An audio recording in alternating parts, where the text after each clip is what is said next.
हाय दोस्तों, तो आज के एपिसोड में सभी और रजत की सगाई हो रही है और रजत भूल जाता है अंगूठी और सभी कहती है कि आप अंगूठी भूल गए, फिर अब से सॉरी भी नहीं कहा जा सकता है। और रजत कहता है कि हाँ मैं भूल गया तो क्या करूँ, और सभी कहती है तो क्या करेंगे अब। और रजत कहता है कि है मेरे पास एक अंगूठी, और वो अमन को कहता है कि जाओ और मेरी गाड़ी में से वो अंगूठी लेकर आओ। और वो अमन जाता है और अमन आकर ले आता है अंगूठी, और रजत सभी को वो अंगूठी दिखाता है। और उसकी बहन कह रही होती है कि मेरे भाई तो डायमंड की रिंग ही लाएंगे। और थोड़ी देर में वो सब अंगूठी देखते हैं और चौकन्ने रह जाते हैं और कहते हैं कि ये क्या है, क्योंकि ये अंगूठी है वो बच्चे की है और वो सई ने बनाई हुई थी, वो सई ने उसके पापा को गिफ्ट में दी थी। रजत कहता है कि क्या तुम्हें ये अंगूठी चलेगी, और सभी कहती है कि ऐसी अंगूठी। और रजत कहता है कि ये सई ने बनाई है मेरे लिए, और सभी कहती है कि हाँ मुझे चलेगी, ये अंगूठी तो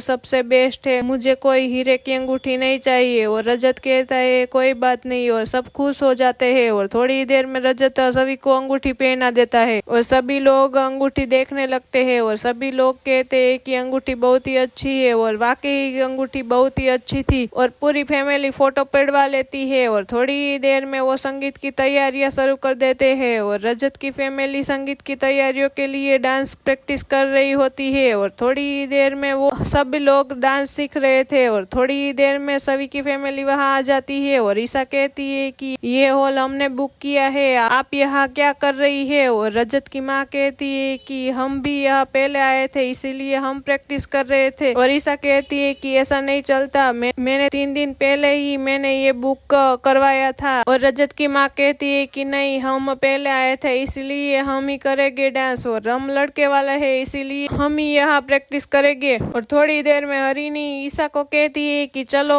कोई बात नहीं, हम दूसरी जगह प्रैक्टिस कर लेंगे। और दूसरी तरफ जाकर हरिणी और मृण्मय ईशा को समझाते हैं कि कोई बात नहीं, हमारी सभी खुश रहेगी इसलिए हम सब कुछ करने के लिए तैयार है। और ईशा समझ जाती है और ईशा कहती है कोई बात नहीं, हम दूसरी ओर कर लेंगे प्रैक्टिस। और हरिणी जाती है श्री को कहने की कोई बात नहीं, आप यहाँ प्रैक्टिस कर लीजिए, हम दूसरी ओर कर लेंगे। और थोड़ी देर में वो लोग प्रैक्टिस करने ही लगते हैं तो श्री को उसकी सई याद आ जाती है और उसके और सई का बहुत फेवरेट गाना था, इसीलिए वो सई को याद करने लगती है और रोने लगती है और थोड़ी देर में बैठ जाती है। और सभी लोग कहने लगते हैं कि क्या हुआ माँ, पर वो बोलती नहीं है कुछ। और थोड़ी देर में रजत वहाँ आ जाता है और रजत कहता है कि क्या हुआ। और श्री कहती है कि मुझे मेरी सई याद आ रही है, मैंने ये गाने पर उसको बहुत ही हंसाया था इसीलिए वो मुझे बहुत ही याद आ रही है। और थोड़ी देर में वो कहने लगती है कि इस बहुत ही डरती थी इसीलिए मैंने उसको ये गाना सुनाकर इसको बहुत ही हंसाया था और उसके साथ बहुत ही खेली थी इसीलिए मुझे सही याद आ रही है। और रजत कहता है कि हाँ मुझे पता है, पर ये सब हम सही के लिए ही कर रहे हैं,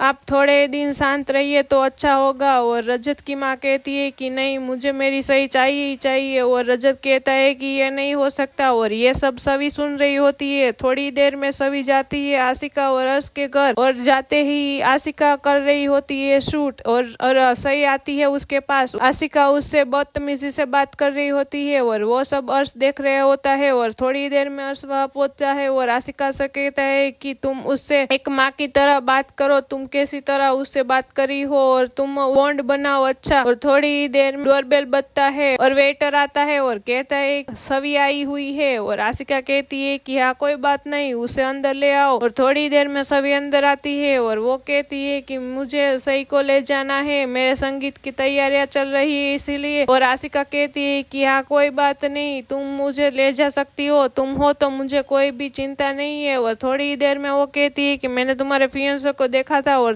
सभी कहती है क्या मुझे रजत के साथ देख लिया है क्या। और थोड़ी देर में इसने सच में मुझे रजत के साथ देख लिया है। और आशिका ने रजत के साथ सभी को नहीं देखा था, वो तो उसके जीजा के साथ देखा था। और थोड़ी देर में आशिका कहती है कि कोई बात नहीं, तुम सही को ले जा सकती हो। और सभी कहती है कि मेरा फंक्शन पूरा होगा तो मैं खुद ही छोड़ जाऊंगी। और थोड़ी ही देर में वो आती है और सभी सही को लेकर जाती है श्री के पास। और श्री सही को देखकर बहुत ही खुश हो जाती है और सब लोग डांस करने लगते हैं। और रजत ये सब पीछे से देख रहा होता है और वो सभी का हाथ पकड़ के ले जाता है और कहता है कि तुम क्या कर रही हो, ये हम उसके लिए सब कुछ कर रहे हो और तुम होती कौन हो ये सब करने वाली। और सभी कहती है कि कुछ भी नहीं, मैं तुम्हारी माँ को खुश देखना चाहती थी इसीलिए उसे यहाँ ले आई हूँ। रजत कहता है कि क्या तुम सब कुछ गाड़ डालोगी, और थोड़ी देर में सभी कहती है कि कुछ नहीं होगा, सब कुछ अच्छा होगा। अब आगे क्या होगा, आशिका को क्या पता चल जाएगा कि रजत सभी से शादी कर रहा है। कमेंट, लाइक और सब्सक्राइब कर दीजिए और बेल आइकन पर क्लिक कर दीजिए।